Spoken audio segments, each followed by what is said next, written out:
Assalamu alaikum. In this video, how to align squares in Photoshop. Let's begin.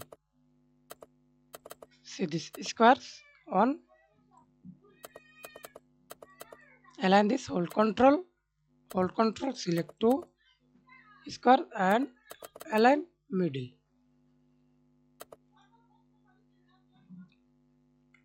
And again,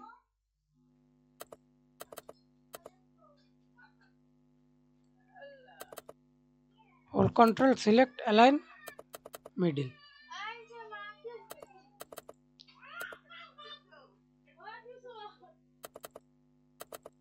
Hold control. Select middle. Click. Hold control. Align middle. Press Ctrl Z. Group 1 and hold control. Press Ctrl Z. Group 2. Again hold control, select align middle, center, align middle. That's it. Press Ctrl Z, hold control, align middle. Thanks for watching video. Please subscribe to my channel, like, comment, share.